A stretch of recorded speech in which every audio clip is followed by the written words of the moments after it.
Bumper સ્ટોકમાં આજે સોમવારે આપના માટે કેઈસી ઇન્ટરનેશનલ લક્ષ્ય બહુ જ બુલિશ મેં આપ્યા છે અને થોડા લાંબા સમયના આપ્યા છે 1250ના અને સ્ટોપ લોસ આપ્યો છે 643નો સ્ટોપ લોસ છે 1250ના ટાર્ગેટ્સ બહુ જ બુલિશ પણ થોડો લાંબા સમયગાળાનો વ્યૂ છે. હવે પહેલાં તો ચાર્ટ્સ તમે જુઓ. ચાર્ટ્સ મેં સાપ્તાહિક સિલેક્ટ કર્યા છે આ વખતે.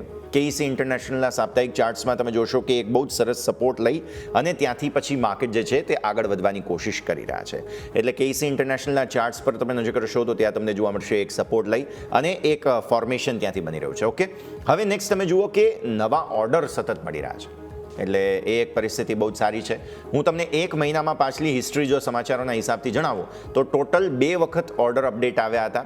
2300 કરોડ રૂપિયાના ઓર્ડર એક મહિનામાં મળી ગયા છે. એટલે આ એક બહુ મેજર સમાચાર પ્લસ ચાર્ટ્સ ઇન્ટરેસ્ટિંગ છે અને બહુ લાંબા સમયથી અંડર પરફોર્મન્સ બાદ સ્ટોક બહાર આવી રહ્યો છે. સો કેઈસી ઇન્ટરનેશનલ ધ્યાન રાખીએ. યોમિક, તમારા તરફથી કઈ પસંદગી? જે બિલકુલ યસ, મારા તરફથી હું આજે લઈને આવ્યો છું એ છે દાલમિયા ભારત. આ સ્ટોક એવું છે કે 1 વર્ષ બાદ ફાઇનલી બ્રેકઆઉટ આપ્યું છે, જે પોઝિટિવ વસ્તુ છે.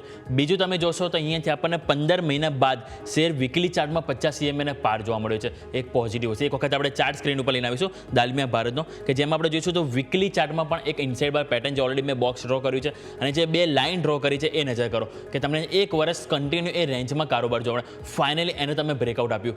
50 દિવસની એક્સપોનેન્શિયલ મૂવિંગ એવરેજ નજર કરો તો ત્યાં તમે છેલ્લા 15 મહિના ત્યાંની નીચે કારોબાર કરી રહ્યા, ક્લોઝ નતા આપી રહ્યા, એને ફાઇનલી તમે ક્લોઝ આપ્યું છે. એટલે મલ્ટિપલ આપણને કારણ છે કે આ સ્ટોક આપણને પસંદ આવી છે. હવે લેવલની વાત કરીએ તો આપણને ઉપર 2400 જે આપણે ઓલ ટાઈમ હાઈ નજીક જે લેવલ જોવા મળી છે કે 2400 સુધીના લેવલ આપણને આ સ્ટોકમાં આવતા જોવા મળી શકે અને નીચેની તરફ 1896 કે જ્યાં ઓલમોસ્ટ આપણને 10 ડે એક્સપોનેન્શિયલ મૂવિંગ એવરેજ આવે છે, એને આપણે સપોર્ટ તરીકે અહીંથી કામ કરવાનું રહેશે. એટલે કે મારા તરફથી આજના દિવસે દાલમિયા ભારત કે જેમાં સ્ટ્રોંગ બ્રેકઆઉટ જોવા મળ્યું છે. યસ.